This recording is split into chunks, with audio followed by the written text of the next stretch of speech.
Good morning students.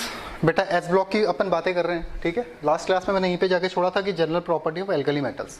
तो general property की अगर मैं बात करूं तो सबसे पहली प्रॉपर्टी आती है इसके एटॉमिक एंड आयनिक रेडियस। तो तुम्हें पता है जब भी एलिमेंट्स टॉप टू बॉटम जाता है तो उसका साइज क्या करता है, इंक्रीज। अब ये छोटे छोटे पॉइंट्स तुमने पढ़े हुए हैं बेटा, तो उसको थोड़ा तेजी से अपन क्लियर कर लेते हैं, ठीक है। ये अगर तुम्हें एग्जैक्ट चाहिए इसकी वैल्यूज तो ये वैल्यूज लिखाई गई है यहाँ पे, ठीक है। अगर तुम्हें एग्जैक्ट ही वैल्यूज चाहिए पिकोमीटर, ठीक है, और आयनिक रेडियस अगर चाहिए पिकोमीटर में तो दोनों वैल्यूज यहाँ पे दी गई हुई है। तो टॉप टू बॉटम एलिमेंट्स का साइज बढ़ता है। अब उसका रीजन क्या है, जैसे हमने बोला लिथियम, ठीक है। ये जितने भी एलिमेंट्स अगर मैं देखता हूँ तो लिथियम में कितने शेल हैं, 2। सेकंड पीरियड का एलिमेंट है तो 2 शेल है। इसका मतलब जैसे टॉप टू बॉटम जाएगा तो नंबर ऑफ शेल इंक्रीज करेंगे, कितना हो जाएगा, 3। साइज थोड़ा बड़ा। पोटेशियम में कितने हो गए, 4, साइज और बड़ा। रुबिडियम और सीजियम। तो टॉप टू बॉटम जब भी जाओगे तो एलिमेंट का साइज इंक्रीज करेगा, चाहे वो आयनिक साइज हो चाहे एटॉमिक साइज हो, ठीक है। उसका रीजन क्या है, नंबर ऑफ शेल इसमें इंक्रीज कर रहे हैं। अब अगर तुम्हें ये पॉइंट जरूरत है तो ही नोट करना है, ठीक है, अदरवाइज तुमने पीरियोडिक टेबल में जनरल प्रॉपर्टी पढ़ी हुई है। नेक्स्ट आता है आयनाइजेशन एंथैल्पी। मैंने बेटा तुम्हें लास्ट क्लास में शायद बताया था कि जब हम एल्कली मेटल्स की बात कर रहे हैं तो एल्कली मेटल का जो जनरल इलेक्ट्रॉनिक कॉन्फ़िगरेशन वो क्या है, NS1।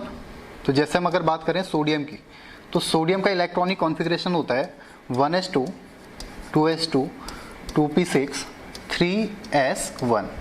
तो टोटल कितने शेल हैं इसमें बेटा, 1 एक है, 2 एक है, 3 एक है। मतलब ये फर्स्ट शेल है, ये सेकंड, ये थर्ड।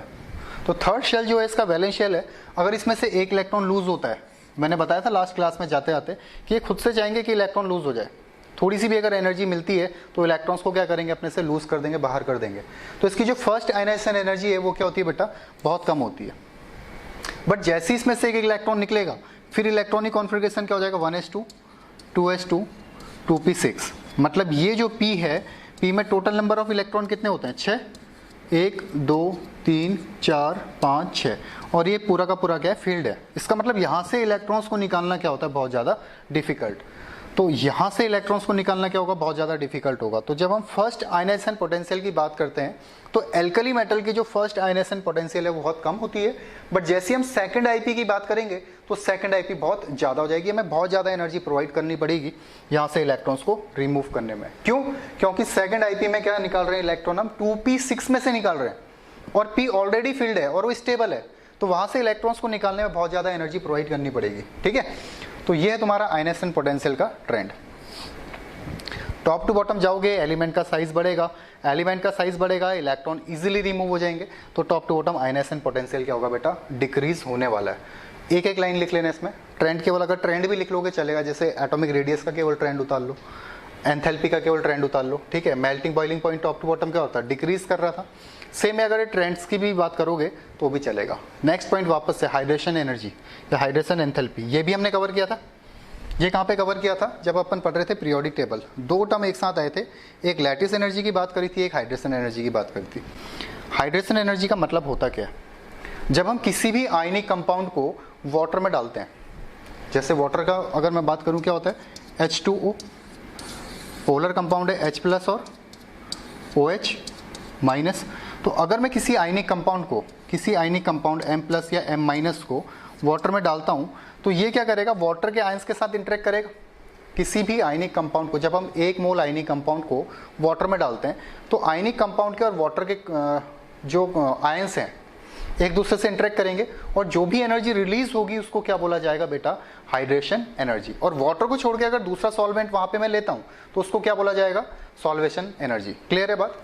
तो जैसे ही हम किसी भी आयनिक कंपाउंड को वाटर में डालते हैं तो वो जो इंटरेक्शन है किस किस के बीच में, वाटर के आयन और आयंस के जो इंटरेक्शन है उसको क्या बोलते हैं अपन, हाइड्रेशन एनर्जी, रिलीज एनर्जी को। अब हाइड्रेशन एनर्जी की अगर बात करेंगे, एक एटम ये है, दूसरा एटम मैं बोल रहा हूं ये है, ठीक है। अब जैसे ही ये पानी के अंदर जाएगा तो ये एटम क्या करेगा, वाटर के मॉलिक्यूल को इंटरेक्ट करेगा, वाटर के मॉलिक्यूल्स को क्या करेगा, अपनी ओर खींचेगा। जितना छोटा साइज होगा उतने ज़्यादा वाटर मॉलिक्यूल के साथ क्या करेगा, इंटरेक्ट। और जितना ज़्यादा वाटर मॉलिक्यूल के साथ इंटरेक्ट करेगा उतनी ज़्यादा एनर्जी रिलीज होगी। मतलब अगर कैटायनिक साइज छोटा है तो हाइड्रेशन एनर्जी क्या होगी बेटा, हमेशा ज़्यादा होगी। अगर एलिमेंट का जो आयंस का साइज छोटा है तो उसकी हाइड्रेशन एनर्जी क्या होगी, ज़्यादा। अगर यही हम बात करें एलिमेंट का साइज थोड़ा बड़ा हो गया, ये आयंस का साइज बड़ा हो गया, इसका मतलब है वाटर के मॉलिक्यूल्स को अट्रैक्ट तो करेगा बट इतना ज़्यादा अट्रैक्ट नहीं कर पाएगा जितना ये छोटे साइज का एलिमेंट अट्रैक्ट कर रहा था, छोटे साइज का एटम या आयन अट्रैक्ट कर रहा था। तो जितना छोटा साइज होगा कैटायन का, हाइड्रोजन एनर्जी उतनी ज़्यादा रिलीज होगी। ठीक है, अब मैं अगर इसकी ट्रेंड की बात करूँ, top to bottom size increase कर रहा है, तो सबसे छोटा साइज किसका होगा? सबसे छोटा साइज किसका होगा? लिथियम का। और लिथियम का साइज अगर सबसे छोटा है, इसका मतलब इसकी हाइड्रोजन एंथैल्पी क्या होगी? सबसे ज़्यादा होने वाली है। इस टर्म को बेटा थोड़ा नोट कर लो, वैल्यूज भी लिख लेना, इंपॉर्टेंट वैल्यूज है। अब ये सभी वैल्यूज किस में दी गई हैं? नेगेटिव में। अगर ये वैल्यूज पॉजिटिव में दी गई होती, इसका मतलब एंडोथर्मिक प्रोसेस की हम बात कर रहे होते, मतलब एनर्जी के एब्जॉर्प्शन की बात कर रहे होते। बट ये वैल्यूज किस में दी गई है? नेगेटिव में। इसका मतलब ये प्रोसेस क्या है बेटा? एक्सोथर्मिक है। ये एनर्जी क्या हो रही है? रिलीज हो रही है। कैसे रिलीज हो रही है? जब Li+ किसके साथ इंटरेक्ट कर रहा होगा? वाटर के मॉलिक्यूल के साथ। जैसे हमने बोला ये Li+ है, जैसे ही पानी में गया किसके साथ इंटरेक्ट करा इसने? वाटर के मॉलिक्यूल्स के साथ। कौन से पार्ट से इंटरेक्ट करेगा? अगर ये खुद प्लस है तो किसके साथ इंटरेक्ट करेगा बेटा? वाटर के माइनस वाले पार्ट से इंटरेक्ट करेगा। तो यहाँ जो भी एनर्जी रिलीज होगी इसको अपन क्या बोलते हैं? Hydrogen energy. रिलीज एनर्जी को अपन किससे दिखाते हैं? नेगेटिव से। क्यों? इसका मतलब ये कौन सी प्रोसेस है? एक्सोथर्मिक प्रोसेस होने वाली है। ठीक है, नोट करो इसको, काफी इंपॉर्टेंट पॉइंट है। उसके बाद नेक्स्ट आता है तुम्हारा, which of the following has largest ionic radius? किसके पास लार्जेस्ट आयनिक रेडियस है? तो टॉप टू बॉटम साइज बढ़ता है। चाहे एटॉमिक रेडियस की बात करो चाहे आयनिक रेडियस की बात करो, दोनों ही टर्म पे कौन होगा? सीजियम की आयनिक रेडियस सबसे ज्यादा होगी, या सीजियम की ही एटॉमिक रेडियस क्या होगी? सबसे ज्यादा होगी। डिग्री ऑफ हाइड्रेशन एक टर्म आता है बेटा। डिग्री ऑफ हाइड्रेशन का मतलब क्या है कि कितने वाटर के साथ ये इंटरेक्ट कर रहा है। ठीक है, तो ये सबसे ज्यादा किसका होगा? सबसे छोटा साइज Li+ का है, तो डिग्री ऑफ हाइड्रेशन किसका होगा? सबसे ज्यादा Li+ का होने वाला है। अब नेक्स्ट टॉपिक है तुम्हारे पास physical property. Alkali metals are silvery white. इनका जो कलर होता है वो क्या होता है? सिल्वरी वाइट होता है। कल मैंने तुम्हें एक पीपीटी के थ्रू दिखाने की कोशिश की थी कि ये जितने भी एलिमेंट्स हैं किस कलर के थे? सिल्वरी वाइट, एक्सेप्ट फ्रेंसियम को छोड़ के या रेडियम को छोड़ के। क्यों? क्योंकि वो दोनों ही एलिमेंट क्या थे? रेडियो एक्टिव एलिमेंट्स थे। ठीक है, because of large size these element have low density which increases down the group. अगर हम जनरल ट्रेंड की बात करें डेंसिटी की, तो मैंने तुम्हें कल बताया था कि टॉप टू बॉटम ये क्या हो रहा है? इंक्रीज कर रही है।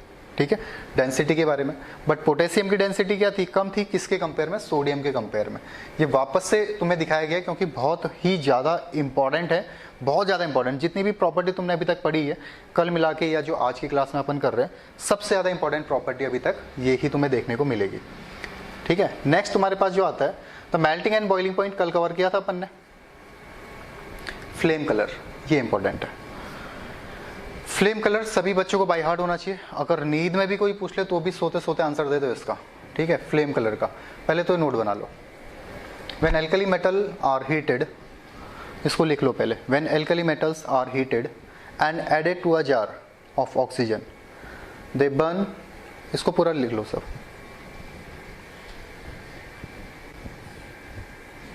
ठीक है, अब इसमें तुमसे क्वेश्चन पूछा जाएगा डायरेक्ट ये कि लिथियम का फ्लेम टेस्ट क्या है? फ्लेम टेस्ट का मतलब क्या है बेटा? हमने एक कैंडल ली,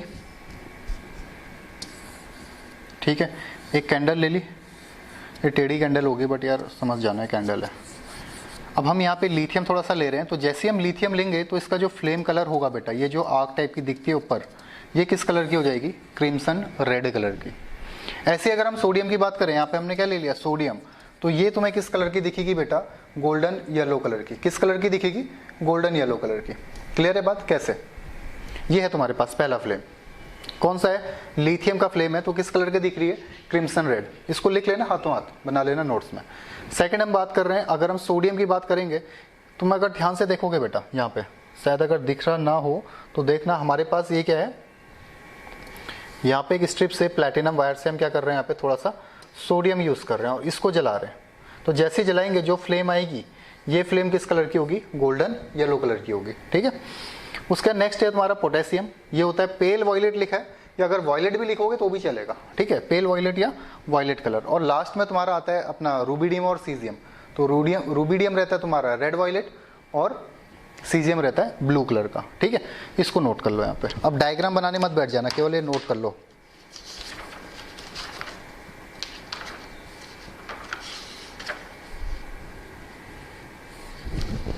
हो गया?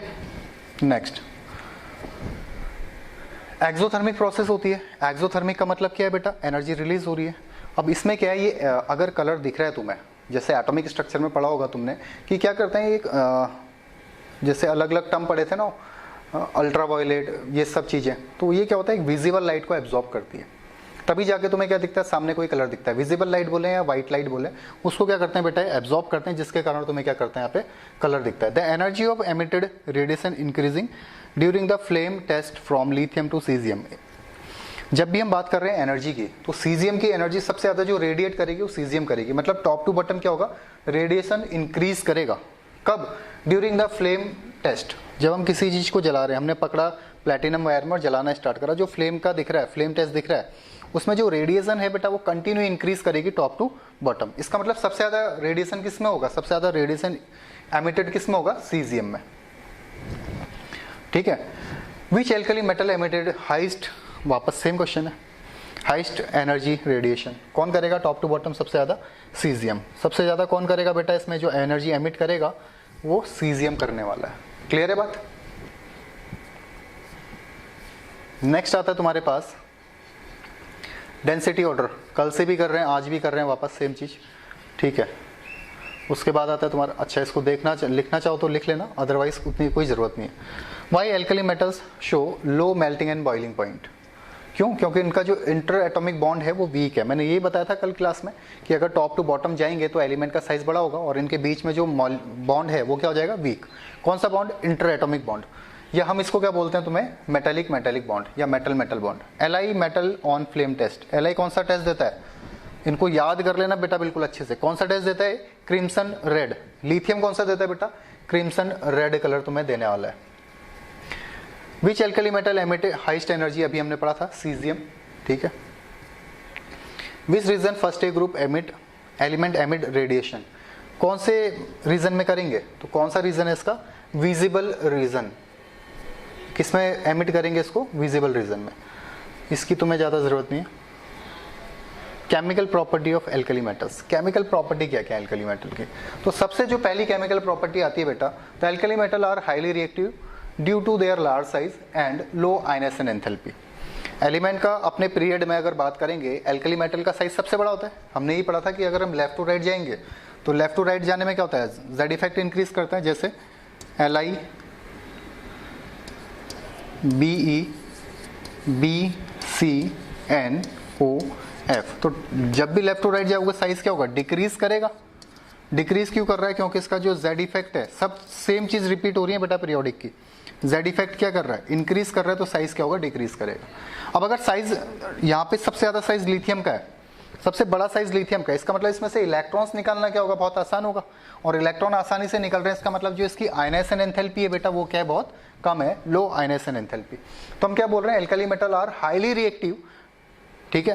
अब उसका रीजन क्या है, तो उसका साइज बड़ा है, दूसरा आयनाइजेशन एंथैल्पी क्या है इसकी काफी कम है। कौन सी आयनाइजेशन एंथैल्पी बेटा, फर्स्ट आयनाइजेशन एंथैल्पी इसकी काफी कम है। The reactivity increases down the group. Electrons को निकालने की बात क्या कर रहे हैं, रिएक्टिविटी की बात कर रहे हैं। तो जैसे टॉप टू बॉटम जाओगे एलिमेंट का साइज बढ़ेगा और इलेक्ट्रॉन आसानी से लूज हो जाएंगे, जिसके कारण टॉप टू बॉटम इसकी रिएक्टिविटी क्या करेगी, इंक्रीज करेगी। अब देखो ये थोड़ा इंपॉर्टेंट पार्ट है। अब तुम्हें लगेगा हर बात में तो यही बोल रहा है इंपॉर्टेंट पार्ट है, पढ़ा हुआ तुमने सब है। इंपॉर्टेंट पार्ट का मतलब क्या है, ये तुम फर्स्ट टाइम पढ़ रहे होगे। इससे पहले तुमने melting, boiling, density, radius, ionisation enthalpy, ये सब पढ़ा होगा। डेंसिटी में थोड़ा नया टर्म मिला होगा कि पोटेशियम की कम है सोडियम के कंपेयर में, बट ये तुम फर्स्ट टाइम पढ़ रहे होगे। जब हम रिएक्टिविटी की बात कर रहे हैं, किसकी रिएक्टिविटी की बात कर रहे हैं बेटा, एल्कली मेटल्स की बात कर रहे हैं। ठीक है। इसको पहले पूरा टॉपिक पढ़ लेना, रिएक्टिविटी टुवर्ड ऑक्सीजन। ठीक है। पूरा टॉपिक पढ़ने के बाद जो लास्ट पेज है तुम्हारा, उसमें पूरी रिएक्शंस एक साथ लिख लेना। इसको समझने से पहले एक बार ये देखो, जैसे हमारे पास है O2, यहां पे देखना इसको एक बार। अपने पास क्या है बेटा, O2। ठीक है। हमने इसमें लाके एक इलेक्ट्रॉन ऐड कर दिया। ठीक है। तो जैसे ही इलेक्ट्रॉन ऐड करेंगे क्या बन जाएगा, O2-, यही होगा। O2 था, O2 ऑलरेडी स्टेबल है, तुम उसमें जाके इलेक्ट्रॉन ऐड करवा रहे हो, तो क्या इलेक्ट्रॉन इजीली ले लेगा, वो नहीं लेगा। तो तुम्हें क्या करनी पड़ेगी, एनर्जी प्रोवाइड करनी पड़ेगी। इसका मतलब कौन सी प्रोसेस है बेटा, एंडोथर्मिक प्रोसेस है। फिर तुमने क्या करा बेटा, समझ पा रहे हो ना तुम क्या बोलना चाह रहा हूं मैं, वापस से देखो। O2 था, तुमने लाके इलेक्ट्रॉन ऐड करा, तो जैसे ही इलेक्ट्रॉन ऐड करा क्या बन गया O2 माइनस। ये टर्म बिल्कुल ध्यान से समझना। फिर हमने क्या करा, O2 माइनस जो बना उसमें फर्दर एक इलेक्ट्रॉन और ऐड करा और क्या बना दिया इसको O2 2 माइनस। क्या बना दिया O2 2 माइनस। फिर O2 2 माइनस को पकड़ा और इसमें इलेक्ट्रॉन ऐड करा। अब इस टाइम पे अगर एक इलेक्ट्रॉन ऐड करोगे तो O2 3 माइनस होगा, तो O2 3 माइनस कुछ भी नहीं होता। तो हमने इसमें क्या करा, 2 इलेक्ट्रॉन ऐड करवाए एक एक करके, तो क्या बन गया है O2 4 माइनस। समझ पाए ये बात कहना क्या चाह रहा हूं मैं, कि O2 था, तुमने एक इलेक्ट्रॉन ऐड करा तो O2 माइनस बना, पहली चीज। दूसरी बात, O2 माइनस था, तुमने एक इलेक्ट्रॉन और ऐड करा, O2 2 माइनस बन गया। फिर O2 2 माइनस में 2 इलेक्ट्रॉन जाके ऐड करे, ये सॉरी माइनस है, O2 2 माइनस है, प्लस नहीं है, O2 2 माइनस है। इसमें इलेक्ट्रॉन ऐड करा तो क्या बन गया O2 4 माइनस। ठीक है, अब पहली चीज यहां देखो, ये जो O2 माइनस है ये इस तरीके से होगा, 2 ऑक्सीजन होंगे और दोनों ऑक्सीजन को मिला के कितना नेगेटिव चार्ज है, केवल एक नेगेटिव चार्ज है। ठीक है, यहां देखो हमारे पास कितने ऑक्सीजन है, 2 ऑक्सीजन है और दोनों को मिला के कितना चार्ज है, -2 चार्ज है। अब यहां देखो लास्ट वाले, हमारे पास कितने ऑक्सीजन है, 2 ऑक्सीजन है और दोनों को मिला के कितना चार्ज है, -4 चार्ज है। तो अगर मैं केवल किसी एक ऑक्सीजन का ऑक्सीडेशन नंबर निकालूं तो एक ऑक्सीजन का कितना निकलेगा बेटा, 2 में -1 है तो एक में कितना होगा, -1/2। इसमें भी कितना होगा, -1/2। समझ पा रहे हो, 2 ऑक्सीजन में -2 है, ये देखो 2 ऑक्सीजन में -2 है, इसका मतलब एक में कितना होगा, -1। 2 ऑक्सीजन में -4 है, इसका मतलब एक में कितना होगा, -2। समझ गए बात को।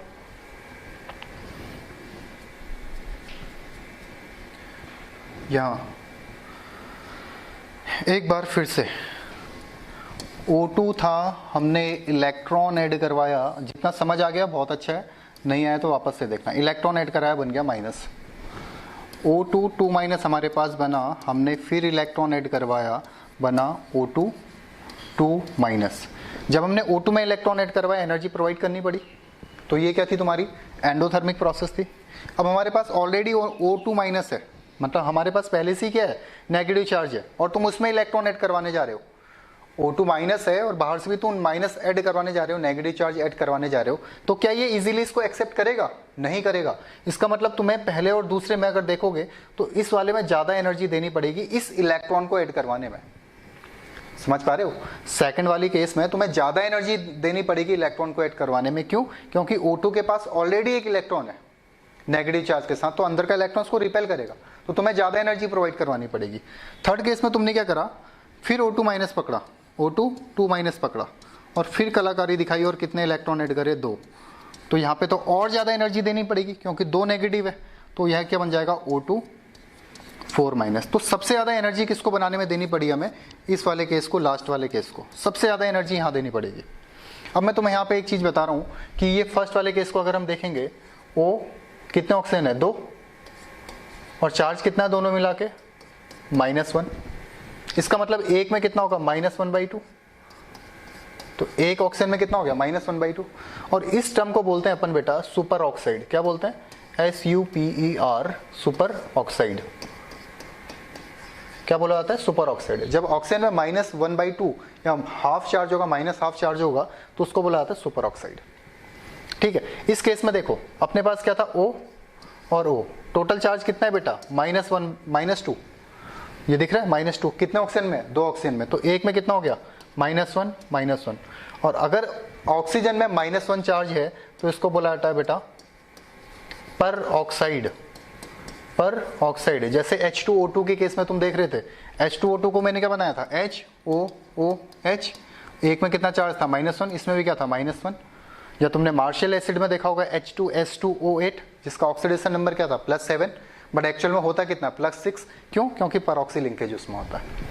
लास्ट केस में हम बोल रहे हैं कि हमारे पास 2 ऑक्सीजन है और दोनों को मिला के कितना चार्ज है, -4। इसका मतलब एक में कितना, -2। और जनरली O में कितना चार्ज होता है ऑक्साइड में, -2। इसका मतलब ये क्या, तुम्हारा केवल ऑक्साइड है। तो 3 टर्म हमें समझ आनी चाहिए कि हमारे पास एक होता है सुपर ऑक्साइड, एक होता है परऑक्साइड, एक होता है ऑक्साइड। सुपर ऑक्साइड ऐसे दिखा देता हूँ, परऑक्साइड P से दिखाता हूँ, ऑक्साइड O से दिखा देता हूँ। सुपर ऑक्साइड, परऑक्साइड और ऑक्साइड। तो सबसे ज्यादा एनर्जी कहाँ जाने के लिए चाहिए बेटा? सबसे कम एनर्जी कहाँ लगेगी? केवल सुपर ऑक्साइड बनाने के लिए। एक इलेक्ट्रॉन ऐड होगा, सुपर ऑक्साइड बनेगी। उससे थोड़ी ज्यादा एनर्जी किसको बनाने के लिए चाहिए? परऑक्साइड के लिए। मतलब सामने कोई ऐसा एलिमेंट होना चाहिए जिसके पास इतनी एनर्जी हो कि वो 2 इलेक्ट्रॉन इसमें ऐड करा सके। एक इलेक्ट्रॉन ऐड करा के ये बनाया, फिर इसी में एक इलेक्ट्रॉन और ऐड करा के क्या बना दिया? परऑक्साइड। और ऑक्साइड बनाने के लिए इतनी सब चीजों से निकल के जाना पड़ेगा। मतलब कितने इलेक्ट्रॉन ऐड कराने पड़े? यहां से पहले ये ऐड कराया, फिर यहां से ये ऐड कराया, फिर फाइनली क्या बना दिया? O2 4-। और ये एग्जिस्ट नहीं करता है तो क्या बन जाएगा? O2-। यही क्या हो जाएगा? O2-। और किस में ब्रेक हो जाएगा? O2- में। थोड़ा बहुत अगर समझ आया तो बोलो हाँ। ऑक्सीजन था, इलेक्ट्रॉन ऐड कराया, एनर्जी देनी पड़ी, थोड़ी एनर्जी से काम चल जाएगा, बन गया सुपर ऑक्साइड। थोड़ी और ज्यादा एनर्जी अगर है तुम्हारे पास तो क्या बन जाएगा? परऑक्साइड। कब? जब तुम 2 इलेक्ट्रॉन ऐड करवा दोगे। और ज्यादा एनर्जी प्रोवाइड कराओगे तो क्या बन जाएगा? ऑक्साइड। मतलब सबसे ज्यादा एनर्जी किसके लिए चाहिए? ऑक्साइड बनाने के लिए चाहिए बेटा। ठीक है, इसलिए जो टॉप के एलिमेंट है जिसका साइज छोटा है वो जनरली क्या बनाते हैं? ऑक्साइड बनाते हैं। तो टॉप टू बॉटम जब जाओगे, जब भी टॉप टू बॉटम को मूव करोगे, साइज बड़ा होता जाएगा एलिमेंट का, तो ऑक्साइड तो बना नहीं पाएंगे, फिर क्या बनाएंगे? पर ऑक्साइड। और साइज बड़ा हो जाएगा तो क्या बना देंगे? फिर वो सुपर ऑक्साइड फॉर्म कर देंगे। अब यही लाइन यहाँ पे लिखी है, the alkali metal tarnish in dry air. ये क्या करते हैं? टर्निश आते हैं ड्राई एयर के साथ। क्यों? क्योंकि फॉर्मेशन करते हैं किसका? हाइड्रोक्साइड ऑक्साइड्स का। ठीक है, पहली लाइन ये लिखनी है। सेकंड बात मैं करूं, they burn vigorously in oxygen forming oxide. जैसे हम एल्कली मेटल में लिथियम की बात करें तो लिथियम क्या करता है बेटा? ऑक्साइड फॉर्म करेगा। क्या फॉर्म करेगा? ऑक्साइड। मैंने तुम्हें यही बताया था कि ये क्या होता है बेटा? साइज में छोटा है लिथियम। लिथियम अगर साइज में छोटा है, ये है,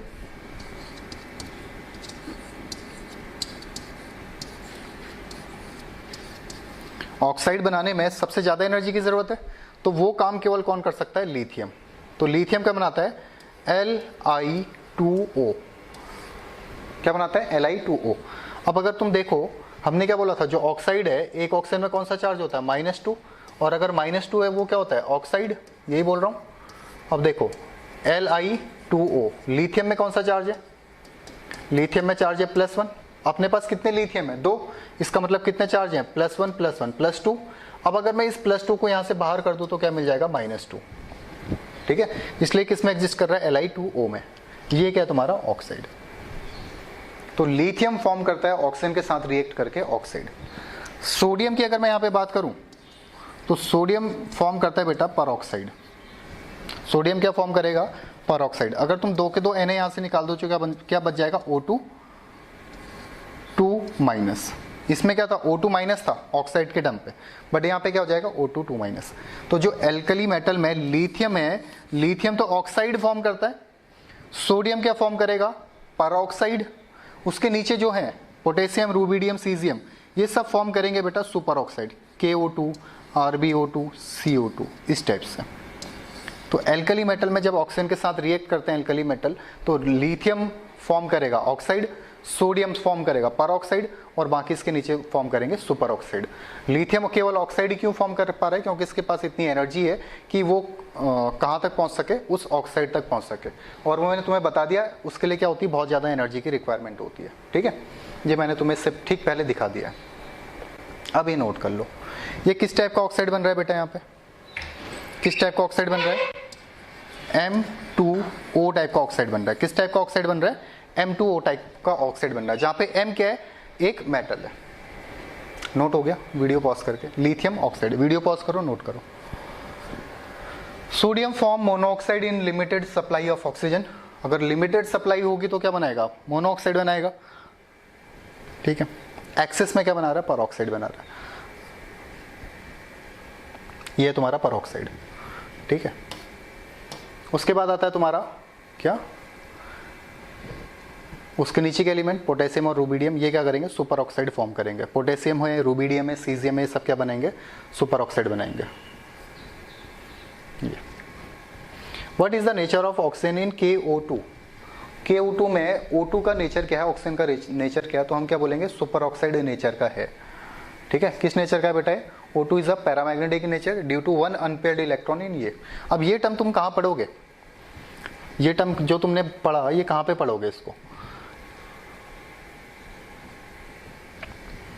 क्या बोला हमने, O2 माइनस।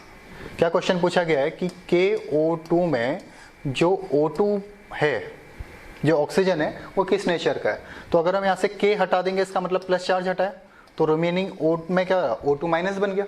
अब O2 माइनस का अगर तुम क्या बनाते हो, MOT बनाते हो, यहाँ पे O आ गया, यहाँ पे O आ गया, एक में नेगेटिव चार्ज दो और मॉलिक्यूलर ऑर्बिटल डायग्राम बनाओगे। कैसे, ये याद आ रहा है कुछ, इस तरीके से मॉलिक्यूलर ऑर्बिटल डायग्राम बनेगा इसका, तो तुम्हें पता चलेगा कि इसमें एक अनपेयर्ड इलेक्ट्रॉन है, और नंबर ऑफ अनपेयर्ड इलेक्ट्रॉन अगर प्रेजेंट है, इसका मतलब वो क्या होता है बेटा, पैरामैग्नेटिक इन नेचर होता है।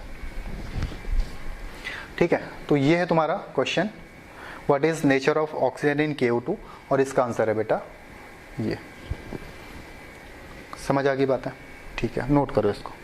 अब मैंने जो बोला था तुम्हें कि लास्ट पेज में जब पूरा लिख लोगे इसको नोट करना है, वो नोट क्या करना है कि अगर एल्कली मेटल रिएक्ट करते हैं किसके साथ, ऑक्सीजन के साथ, ये लास्ट पेज में लिखना है। तो लिथियम तो फॉर्म करेगा Li2O, या इसको हम बोल सकते हैं M2O टाइप का क्या, ऑक्साइड। सोडियम क्या फॉर्म करेगा, Na2O2 टाइप का क्या, पर ऑक्साइड, अगर जनरल टर्म में दिया है। और अगर सप्लाई दे रखी है तुम्हें लिमिटेड सप्लाई या एक्सेस सप्लाई, तो लिमिटेड में क्या बनाएगा वो, ठीक है, और एक्सेस में क्या बना देगा, पर ऑक्साइड। लिमिटेड में बनाएगा ऑक्साइड और एक्सेस में बनाएगा पर ऑक्साइड। और जनरल टर्म पे हम बात करें तो लिथियम क्या बना रहा है, ऑक्साइड, सोडियम क्या बना रहा है, पर ऑक्साइड। और अगर हम बात करें के, Rb और CS, ये तीनों ही क्या बनाएंगे बेटा, MO2 टाइप का क्या, सुपर ऑक्साइड। ये क्वेश्चन यहाँ से तुम्हें एक बनता है कि अगर ऑक्सीजन के साथ रिएक्ट कर रहे हैं तो क्या क्या बना रहा है। जैसे क्या बन जाएगा, KO2, RbO2 और CSO2। अब ये जो KO2 वाला क्वेश्चन है, ये जब हम MOT पढ़ रहे थे, मैंने तुम्हें यहाँ पे दिया था बॉन्ड लेंथ कंपेयर करने के लिए, ठीक है। O2 माइनस और KO2 में तुम्हें बॉन्ड लेंथ कंपेयर करने के लिए मैंने एक क्वेश्चन दिया था, या Na2O2 इस तरीके का कुछ था, इसको नोट कर लेना एक ही में। नेक्स्ट आता है नोट, ये देख लो, lithium show exceptional behaviour and directly combine with nitrogen, ठीक है, इसको नोट कर लो।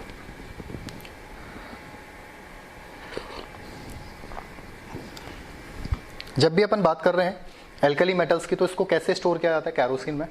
लिथियम को कैसे स्टोर करते हैं, पैराफिन वैक्स में। अब पहली प्रॉब्लम आ रही है बेटा तुम्हारे पास, what is the oxidation number in KO2। Oxidation number KO2 में K का क्या होगा, हमने क्या बोला, KO2। अगर हम यहाँ से K को हटाते हैं तो पॉजिटिव चार्ज निकल जाएगा, तो रिमेनिंग क्या रहेगा, O2 माइनस। अब किसका निकालना है तुमने, ऑक्सीडेशन स्टेट ऑफ K, तो K का क्या निकल गया बेटा, प्लस निकल गया, तो K का ऑक्सीडेशन नंबर क्या रहेगा, +1। तो super oxide species is represented as, इसको पूरा का पूरा लिखना, ठीक है, ये पूरा ही तरीके से नोट करना है। और स्लाइड्स नहीं दूंगा मैं, ये स्लाइड्स मुझे समझ नहीं आता है कैसे निकालते हैं, क्या निकालते हैं, तो प्रॉपर नोट सही से बनेगा। ये है इसका आंसर कि हमने K अगर अलग कर दिया तो क्या बन गया, O2 माइनस। और ये O2 माइनस के अगर बारे में पूछा जाएगा तो पैरामैग्नेटिक है। और अगर डेप्थ में तुम्हें समझना है तो O2 माइनस का MOT बना लेना, जैसे O2 का MOT बनाया था वैसे ही O2 माइनस की भी MOT बन जाएगी। और अगर इसी का बॉन्ड तुमसे पूछ लिया गया, bond angle, sorry bond angle नहीं, जो बॉन्ड पूछते हैं अपन कि इसका कितना है, तो कितना निकल जाएगा इसका नंबर ऑफ, तुम्हें बताया था 14 में 3 होता है, 16 में 2, फिर 18 में 1, फिर ठीक है, इस तरीके से उसको तरीके से निकाल लेना बॉन्ड ऑर्डर। इसका बॉन्ड ऑर्डर कितना निकल जाएगा, O2 में कितने इलेक्ट्रॉन है, 16, एक नेगेटिव चार्ज हो रहा है, मतलब कितना हो गया 17, तो कितना हो गया 16 का होता है 2, तो 17 का कितना हो जाएगा 1.5, इसका बॉन्ड ऑर्डर। प्रॉब्लम सेकंड आती है, what happened when alkali metal react with water. जब एल्कली मेटल वाटर के साथ रिएक्ट करते हैं, जैसे जनरली हमने हाइड्रोजन में पढ़ा था, तो वाटर के साथ इंटरेक्ट करेंगे या रिएक्ट करेंगे तो क्या बनाएंगे, हाइड्रोक्साइड फॉर्म करेंगे। कैसा हाइड्रोक्साइड, MOH टाइप का, ठीक है। तो ये तुम्हारे हाइड्रोक्साइड फॉर्म यहाँ पे हो जाने वाले हैं। जैसे हमने क्या करा, यहाँ से उठाया सोडियम को और रिएक्ट कराते हैं किसके साथ, H2O के साथ, तो क्या बनेगा NaOH, और क्या रिलीज हो जाएगी बेटा, हाइड्रोजन गैस। ये हाइड्रोजन की प्रिपरेशन में अपन ने पढ़ा था, ठीक है, नोट करो। नेक्स्ट है तुम्हारे पास next problem, among the following most reactive metal, तो कौन हो जाएगा, सीजियम, क्योंकि साइज सबसे बड़ा है, इलेक्ट्रॉन इजीली लूज होंगे तो क्या हो जाएगा, सबसे ज़्यादा रिएक्टिव हो जाएगा। Why first A group metal are highly reactive, सबसे ज़्यादा रिएक्टिव क्यों है फर्स्ट ए के ग्रुप? क्योंकि इनका साइज बड़ा है और आयनाइजेशन पोटेंशियल कम है। तो वो इसमें जो आंसर है देख लो, largest size low ionisation energy, तो आंसर क्या हो जाएगा इसका बी। इसके कारण क्या होगा, साइज बड़ा होगा तो क्या हो जाएगा, और लो आईपी होगी तो इलेक्ट्रॉन इजीली लूज होंगे, जिसके कारण क्या हो जाएगा, more reactive. Which metal doesn't form super oxide, कौन सुपर ऑक्साइड फॉर्म नहीं करेगा? लिथियम भी फॉर्म नहीं करेगा, सोडियम भी फॉर्म नहीं करेगा, तो इसमें ऑप्शंस गलत हैं। पोटेशियम और सोडियम और लिथियम इसका आंसर हो जाएगा कि सुपर ऑक्साइड फॉर्म नहीं करेंगे। Where are the metal stored, kerosene में इसको स्टोर किया जाता है, ठीक है। नेक्स्ट आता है which gas is liberated when alkali metal reactive with water, अभी बताया था मैंने तुम्हें, अभी अपन ने देखा था, ठीक है।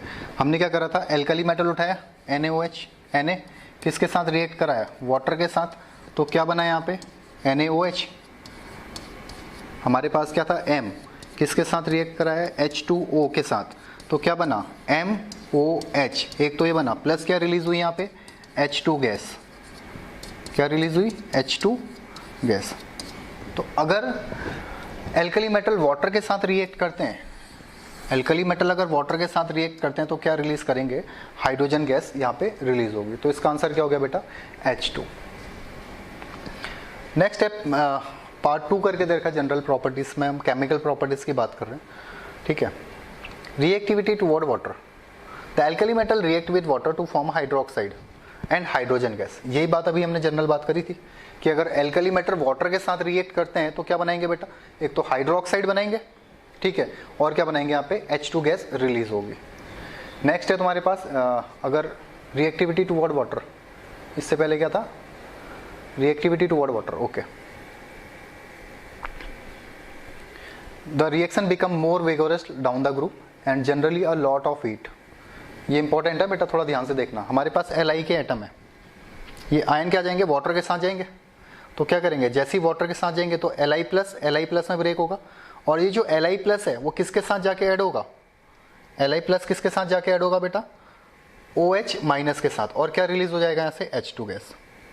जितने तरीके से हो सकता है उतने तरीके से समझाने की कोशिश कर रहा हूँ तुम्हें मैं, ठीक है। अपने पास क्या था Li, ऐसे Li और Li, जैसे ये ब्रेक होगा, किस में ब्रेक होगा, पॉजिटिव और पॉजिटिव में, ये किस में ब्रेक हो गया, प्लस और प्लस में। तो ये जो Li+ है बेटा, ये किसके साथ जाके ऐड होगा, वाटर कैसे ब्रेक हो रहा है, OH- और H+ में, तो जो प्लस वाला पार्ट है वो किसके साथ जाके ऐड होता है, माइनस के साथ, तो जो प्लस वाला पार्ट है वो किसके साथ जाके हुआ, OH के साथ जाके ऐड हो गया, OH- के, तो क्या बन गया तुम्हारे पास LiOH, और जो रिमेनिंग रहा इसका H और इसका H, ये दोनों मिलके क्या बन गए बेटा H2। समझ आई बात, थोड़ा समझने की कोशिश करना है इसको क्या हो रहा है। जैसे वाटर के साथ जो रिएक्शन हो रही है वो तरीके से यहाँ पे दिखाई गई है। 2 Li थे, जैसे ही ब्रेक हुए प्लस में ब्रेक हुए, वाटर ऑलरेडी पोलर है तुम्हारा, H+ और OH में ब्रेक होता है, तो जो Li+ था वो OH- के साथ जाके ऐड हुआ और क्या बना दिया, हाइड्रोक्साइड LiOH टाइप का या MOH टाइप का, और क्या रिलीज होगी यहाँ से H2 गैस। अब इसमें क्वेश्चन तुम्हें यहाँ पे टॉप में दिखा गया एक नोट, ये क्या होते हैं इसके, the reaction become more vigorous down the group, generate lot of heat, ठीक है, ये थोड़ा सा नोट कर लेना यहाँ पे।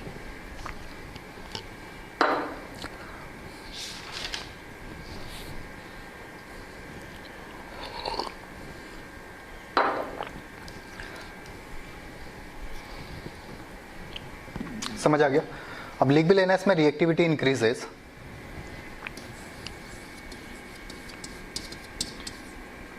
Reactivity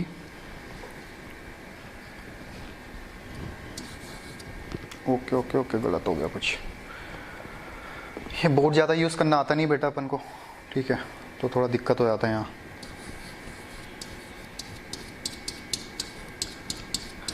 reactivity increases with water, reactivity increases to down the group,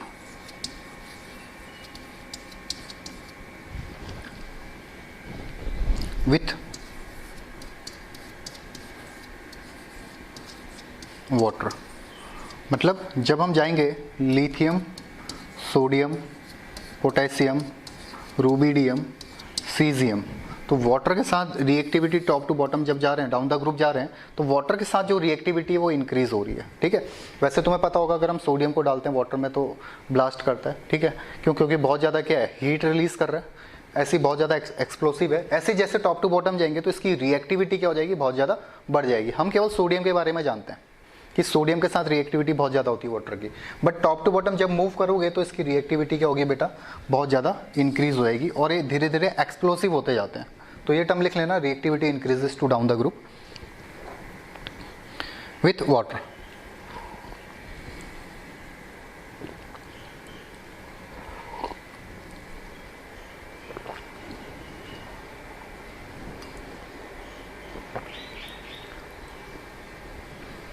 अब एक इंपॉर्टेंट पॉइंट लिखना है यहाँ पे, मार्जिन में लिखना, जो इंपॉर्टेंट पॉइंट है उसको मार्जिन में लिखना। These metal also react with alcohol, these metal also react with alcohol, these metal also react with alcohol, gives alkoxide, gives alkoxide, these metal also react with alcohol and gives alkoxide and hydrogen। ये क्या करेंगे, alkoxide देंगे और alcohol यहाँ पे alcohol के साथ react करके एल्कोऑक्साइड देंगे, एल्कोऑक्साइड, और क्या बन जाएगा यहाँ पे, हाइड्रोजन गैस रिलीज होगी, ठीक है। एल्कोऑक्साइड एंड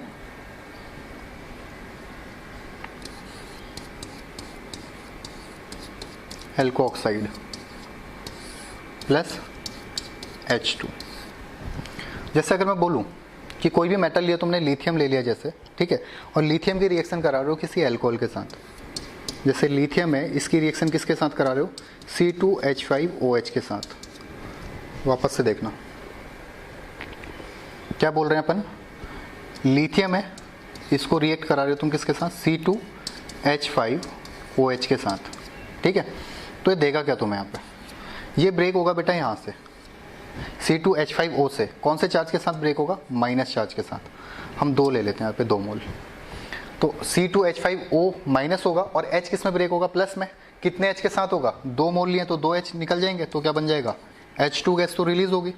और क्या बनाना है इसने, एल्कोऑक्साइड, कौन सा, C2H5O, C2H5O ये प्लस क्या जाएगा यहाँ पे, लिथियम, C2H5O Li, इसको क्या बोलते हैं अपन, एल्कोऑक्साइड,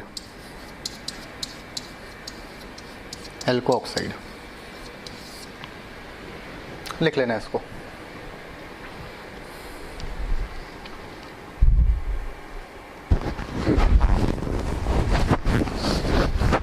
हो गया बेटा,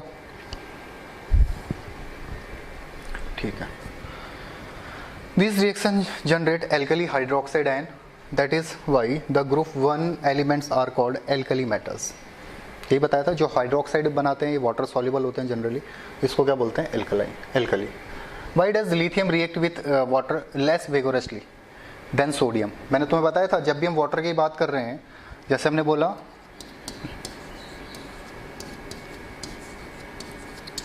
तो टॉप टू बॉटम अगर तुम जा रहे हो, किसके साथ रिएक्ट करा रहे हो इसको, वाटर के साथ, तो रिएक्टिविटी क्या हो रही है बेटा, इंक्रीज हो रही है।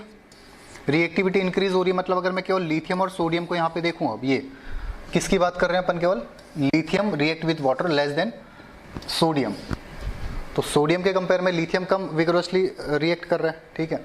तो इसका रीजन क्या है, इसका रीजन क्या हो जाएगा बेटा, due to its small size and very high hydration energy. इसका साइज क्या है, बहुत छोटा है, और इसकी हाइड्रेशन एनर्जी क्या है, बहुत ज़्यादा है।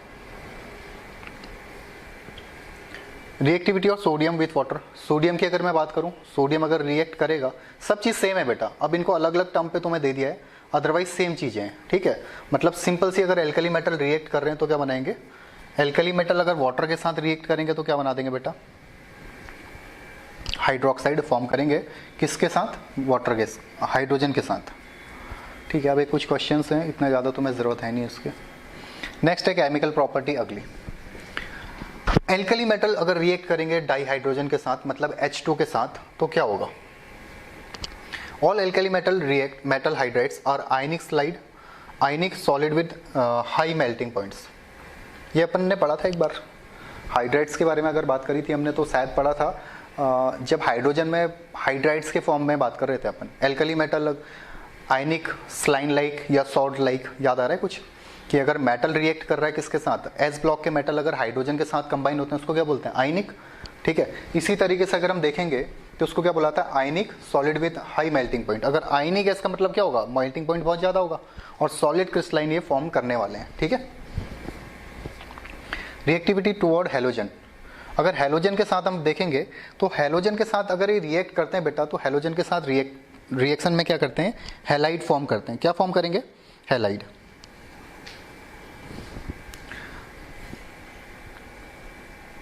देखना इसको, the alkali metal readily react with halogen vigorously to form ionic halide. जैसे हमने लिथियम लिया, ठीक है, इसकी रिएक्शन करा दी किसी के साथ, Cl के साथ, और ये Cl क्या तुम्हारा हैलाइड्स है, तो ये क्या बना देगा, LiCl। जैसे हमने बोला M, और अगर इसको मान लिया X तो क्या बन जाएगा, MX, M plus X minus. यही चीज दे रखा है कि अगर हम हैलाइड्स हैलोजेंस के साथ रिएक्ट करेंगे तो क्या फॉर्म करेंगे, हैलाइड्स फॉर्म करेंगे। कौन से हैलाइड, आयनिक हैलाइड। जैसे हमने बोला Na और रिएक्ट कराया Cl के साथ तो क्या बनेगा बेटा, NaCl यहाँ पे फॉर्म हो जाएगा। It is because of the high polarising capability of lithium ion. किसके बारे में बात कर रहे हैं, लिथियम हैलाइड आर कोवेलेंट। अब इसको थोड़ा समझना ध्यान से, मैंने बोला क्या, देखो हमारे पास है Li Na K, यहाँ पे ले लेते हैं Rb, ठीक है, ये रिएक्ट कर रहा है किसके साथ, हैलोजन के साथ, मतलब मैं Cl ले लेता हूँ, हैलोजन Cl, ठीक है, हैलोजन Cl। तो ये क्या बनाएगा बेटा, ये बनाएगा LiCl, ठीक है, ये क्या बना देगा, NaCl, ये क्या बनाएगा, KCl, हैलोजन के साथ रिएक्ट करके ये बनाएगा, MX टाइप के हैलाइड्स बनाएंगे, ये क्या बना देगा, RbCl। अब इसमें एक टर्म आता है कि जब हम लिथियम से कहाँ जा रहे हैं, सीजियम की ओर, ली ना की रब से, ठीक है, जब हम लिथियम से कहाँ जा रहे हैं, सीजियम की ओर, तो हम बोलते हैं कि इसमें जो आयनिक कैरेक्टर है वो इंक्रीज करता है। वो क्या करता है, top to bottom ionic character increase करता है। जैसे मैंने बोला LiCl, NaCl, KCl और RbCl, सबसे ज्यादा आयनिक कौन होगा, तो मैं बोल रहा हूं तुम्हें RbCl होता है, बट तुम यकीन क्यों करोगे, रीजन क्या है कि सबसे ज्यादा आयनिक है।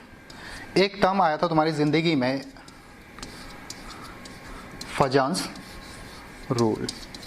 फजांस रूल ने क्या बताया था कि कैटायन क्या करता है, एनायन के साइज को अट्रैक्ट करता है, एनायन के इलेक्ट्रॉन्स क्लाउड को अट्रैक्ट करता है, तो उससे क्या होता है, एनायन का साइज डिफॉर्म होता है। ठीक है, तो देखो यहाँ पे जो एनायन है अपना Cl है, इसको Li भी अट्रैक्ट कर रहा है, नीचे Na भी अट्रैक्ट कर रहा है, K भी अट्रैक्ट कर रहा है, Rb भी अट्रैक्ट कर रहा है।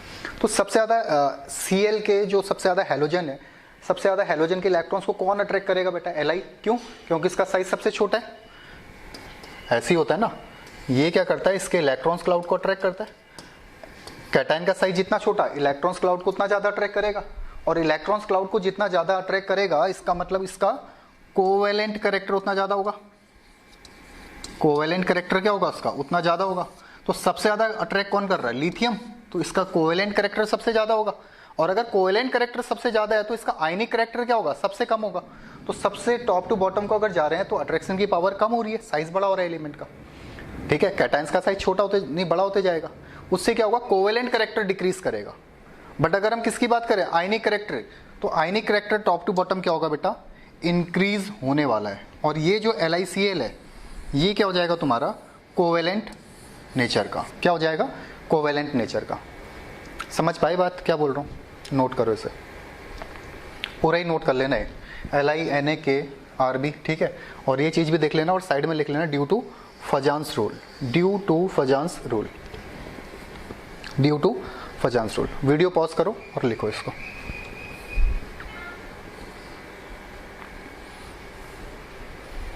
नेक्स्ट आता है बेटा, आप देखो पहला एक, what is polarisation. The distortion of electron cloud of the anion by cation is called distortion या पोलराइजेशन। क्या बोल रहे हैं इसको, पोलराइजेशन। एक कैटायन है और यहाँ पे सामने क्या है, एनायन है, तो जब एक दूसरे को इंटरेक्ट करते हैं तो कैटायन क्या करता है, एनायन के इलेक्ट्रॉन क्लाउड को अपनी ओर अट्रैक्ट करता है। अगर ये अट्रैक्ट करेगा तो इसका साइज क्या हो जाएगा, डिस्टॉर्ट हो जाएगा, और इसी को क्या बोलते हैं अपन, polarisation.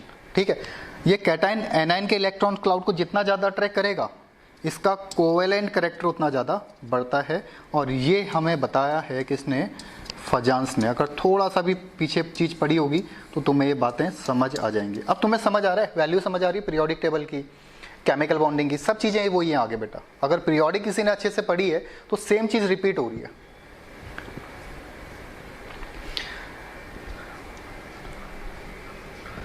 The lithium plus very small size, ये सेम चीज बोल रहा हूँ कि Li प्लस का साइज सबसे छोटा है, तो डिस्टॉर्शन की टेंडेंसी सबसे ज्यादा होगी। ठीक है, इसके कारण क्या होता है बेटा, ये कोवेलेंट नेचर का होता है हेलोजन के साथ। Alkali metal burn into flame when heated and added to chlorine they form metal chloride. Metal chloride form करेंगे। लिथियम अगर क्लोरीन के साथ जा रहा है तो क्या करेगा, LiCl फॉर्म करेगा। अब ये अलग अलग के लिए अलग अलग मेटल्स के लिए लिया होगा, बट हमने जनरल जो बात करनी है वो तुम्हें पता होना चाहिए। क्या, अगर मेटल हाइड्रोजन के साथ जा रहा है तो क्या बनाएगा, मेटल हाइड्राइड। अगर एल्कली मेटल वाटर के साथ रिएक्ट कर रहे हैं तो क्या बनाएंगे, मेटल हाइड्रोक्साइड। किसके साथ, H2 गैस के साथ। ठीक है, अगर ये रिएक्ट करेंगे हेलोजन के साथ तो क्या बनाएंगे, मेटल हैलाइड, MX टाइप के। ठीक है, तो तुम्हें ये तीन बातें एकदम क्लियर होनी चाहिए। हाइड्रोजन के साथ हाइड्राइड, वाटर के साथ हाइड्रोक्साइड विथ H2 गैस, और अगर हाइलाइट्स के साथ जाएंगे तो MX टाइप के हैलाइड। ठीक है, अलग अलग टाइप से तुम्हें दे रखे होंगे। Metallic nature increases, ionic nature of hydroxide increases, bond length increases. As the metallic nature increases, अगर मेटेलिक नेचर इंक्रीज करेगा तो ionic nature of hydride increase करेगा। सेम चीज़ है, top to bottom metallic nature increase करता है, electron easily loose कर रहा है, और टॉप टू बॉटम जो आयनिक नेचर है किसका, हाइड्राइड्स का, वो भी क्या हो रहा है, बढ़ रहा है, क्योंकि कोवेलेंट नेचर कम हो रहा है। और उससे क्या होती है बेटा, बॉन्ड लेंथ बढ़ते जाती है। एक छोटा एलिमेंट है, सामने बड़ा एलिमेंट है, तो उसकी बॉन्ड लेंथ क्या हो जाएगी, बढ़ जाएगा। पहला पॉइंट लिखना है, इंपॉर्टेंट है। Second, the ionic nature of hydrides, ये अगर हम आयनिक नेचर की बात करेंगे, सेम चीज़ मैं तुम्हें बताने जा रहा था कि हमारे पास अगर हाइड्राइड्स की बात करें तो इसका आयनिक नेचर टॉप टू बॉटम क्या कर रहा है, इंक्रीज कर रहा है। कौन इंक्रीज कर रहा है, आयनिक नेचर। क्यों, क्योंकि H तो सेम है अपने पास, H यहाँ पे क्या है, एज ए नेगेटिव बिहेव कर रहा है। हाइड्राइड में H माइनस ही होता है। H प्लस मतलब प्रोटॉन, H मतलब हाइड्रोजन, और H माइनस मतलब हाइड्राइड। तो यहाँ पे क्या हाइड्राइड का केस काम कर रहा है। कहाँ पे पढ़ा था, जब तुमने पढ़ा था हाइड्रोजन की पोजीशन के बारे में, सोडियम हाइड्राइड टाइप का सॉल्ट। ठीक है, तो तुम्हारे पास क्या है, पहले में Li इसके इलेक्ट्रॉन को अट्रैक्ट कर रहा है, उसके बाद Na, साइज थोड़ा बढ़ गया तो थोड़ा कम अट्रैक्ट करेगा, फिर आ गया K, साइज और ज़्यादा बढ़ गया, थोड़ा और कम अट्रैक्ट करेगा। तो जितना कम अट्रैक्ट करेगा इसके इलेक्ट्रॉन्स को, आयनिक कैरेक्टर उतना बढ़ते जाएगा। क्लियर है, ओके, नोट करना है इसको। Third, halide of sodium and potassium are present in sea water. NEET वाले बच्चे देख लेना इसको थोड़ा। Except caesium halide, other halide have face centred cubic lattice. Solid state पढ़ोगे तो वहां पे एक टर्म समझ आएगा तुम्हें, FCC स्ट्रक्चर होता है, फेस सेंटर्ड क्यूबिक इसको बोला जाता है। HCP भी आता है, HCP, ऐसी एक टर्म आता है तुम्हारा, फेस सेंटर्ड क्यूबिक। ये पढ़ोगे तुम जैसे सॉलिड स्टेट जब कवर करोगे। They are good electrolyte and conduct electricity in aqueous and molten state. Electricity conduct करेंगे क्योंकि इनके पास अनपेयर्ड इलेक्ट्रॉन प्रेजेंट है, इसके कारण। LiI is more covalent nature among in halides. अगर हम LiI की बात करें, इसको थोड़ा देखो कैसे बोल रहे हैं। ये पूरे पॉइंट्स समझ लेना एक बार, फिर जो डाउट होंगे पूछ लेना मुझसे लाइव क्लास में। ये तो समझ आ गया ना फजांस के अकॉर्डिंग। अब हम बोल रहे हैं कि LiCl अगर आ गया यहाँ पे, फिर आ गया LiBr, LiF के बाद Cl और I, तो इसमें जो पॉजिटिव चार्ज है वो तो सभी में सेम है, बट जो एनायन का साइज है वो बड़ा होते जा रहा है। सबसे बड़ा साइज किस में होगा, एनायन का, I में। तो सबसे ज्यादा बड़ा साइज अगर I में होगा तो Li सबसे ज्यादा इलेक्ट्रॉन किसके अट्रैक्ट करेगा, आयोडीन के। और सबसे ज्यादा अगर इलेक्ट्रॉन अट्रैक्ट करेगा, इसका मतलब ये क्या होगा, सबसे ज्यादा कोवेलेंट नेचर का होगा। समझ गए बात को। Li तुम्हारा सेम है, पहले तुमने F रखा, फिर Cl रखा, फिर Br रखा, फिर I, मतलब Li के सामने तुम धीरे धीरे एलिमेंट का साइज बड़ा करते गए और रखते गए, तो Li ने क्या करा, सबसे बड़े वाले साइज के एटम के इलेक्ट्रॉन्स को सबसे ज्यादा अट्रैक्ट करा, और इसका मतलब क्या था, उसका कोवेलेंट कैरेक्टर सबसे ज्यादा हो जाएगा। वीडियो पॉज करो, सभी पॉइंट्स यहाँ पे लिख लेना एक बार, और ये जब लिखोगे लास्ट वाला ये लिख लेना LiI, इसके नीचे बना लेना Li, यहाँ पे पहले आया F, फिर आया Li, क्या आएगा Cl, फिर आएगा Li, क्या आएगा Br, और लास्ट में क्या आ जाएगा Li, और सबसे बड़ा साइज किसका हो जाएगा I। तो सबसे ज़्यादा इसको डिस्टॉर्ट करेगा, जिसके कारण इसका कोवेलेंट कैरेक्टर क्या होगा, सबसे ज़्यादा होगा। Which halide is found in sea water? NaCl, ठीक है। Nature of alkali metal halides, जो एल्कली मेटल के हैलाइड्स होंगे, सॉरी हाइड्राइड्स होंगे, वो किस नेचर के होते हैं बेटा, आयनिक नेचर के होते हैं, ठीक है। Except LiH, except lithium. Lithium का क्यों, क्योंकि बेटा लिथियम का जो साइज है छोटा है और इलेक्ट्रॉन्स को ज्यादा अट्रैक्ट करेगा, तो कोवेलेंट नेचर का होता है। हाइड्राइड केस में पढ़ा होगा तुमने हाइड्रोजन में। Which is most covalent, LiF, LiCl, LiBr। ये क्वेश्चन आ गया बेटा वापस से, ये सेम क्वेश्चन है। तुमने Li तो सेम रखा हुआ है, यहाँ पे तुम पहले F रख रहे हो माइनस वाला, फिर क्या कर रहे हो Cl रख रहे हो, फिर Br रख रहे हो, और उससे भी बड़ा I रख रहे हो। तो जिसका साइज सबसे बड़ा, ये उसके साइज को क्या करेगा, सबसे ज़्यादा डिस्टॉर्ट करेगा, सबसे ज़्यादा इलेक्ट्रॉन्स को अट्रैक्ट करेगा। इसका मतलब सबसे ज़्यादा कोवेलेंट कौन हो जाएगा इसमें, LiI।